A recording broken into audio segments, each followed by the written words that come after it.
All right, we here at the Mystery Hour, you may know, we are all about the children. They are our future, and we want to support the children. So we wrote a children's book, and we would like to read it now for some area children who have come to the show, and I think you guys might appreciate it because we want to inspire the next generation.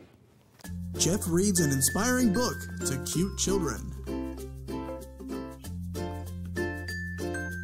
So our children's book we are going to read for you children and for the audience is a book I wrote called Tommy Found a Quarter. There it is. Okay. Here we go. Tommy found a quarter just lying on the ground. He knew it wasn't his, so the owner must be found. He started searching high, and he started searching low. He looked out in the yard, and he looked out down the road.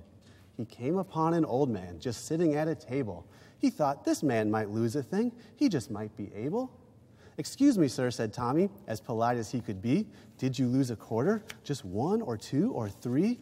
The old man nodded and said with a smile, no, son, I did not, and I would suggest you keep it for yourself because I'm an old man and I'm able to sustain myself in old age to the advantage of Social Security, enacted in the 1930s by FDR to ensure a social safety net for those down on their luck or past a working age. However, the baby boomers are using up all the funds, so what you will be paying in later you probably won't get out when you're old. You'll probably have to be the strangely old guy working at Gap just so you can afford your heart medicine. Keep the quarter, kid, you'll need it.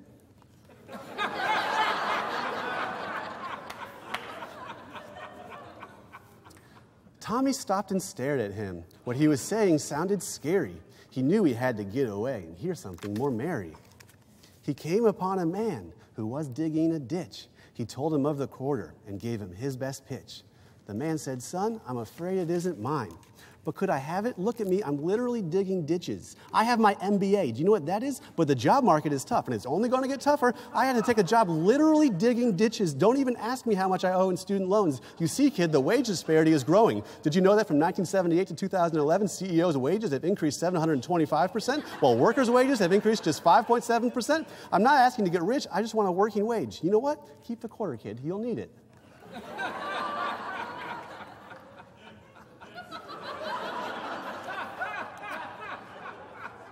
Saddened but still determined, Tommy made his way to the woman across the street just to hear what she would say.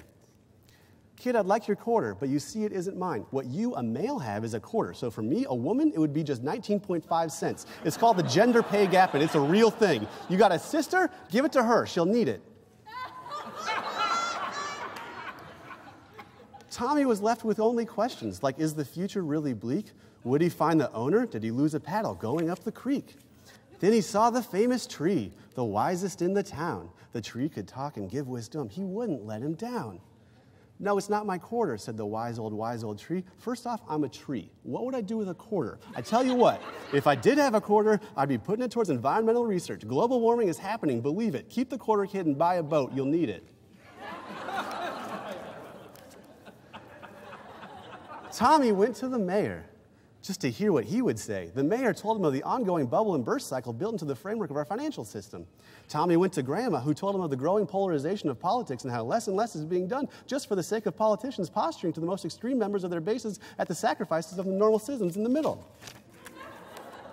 Tommy even went to Pilot Mike to hear his smart opinion. Take it from me, a world traveler, said Pilot Mike. It's no longer safe to travel and see the world. From terrorists to diseases, it's better to stay safe and isolated at home. Hide that quarter away forever, kid. Dejected and rejected, Tommy headed to his room. He looked down at his quarter. Is all life doom and gloom?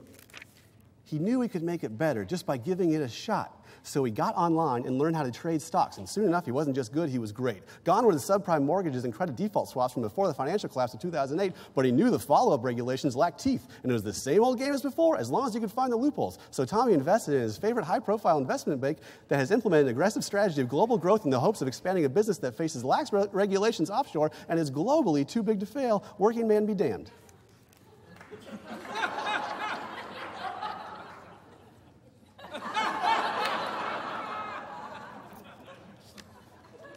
Tommy took his quarter and turned it into more. At the expense of everyone else, Tommy won the war. Remember, kids, life is gross. Get what you can before someone else does.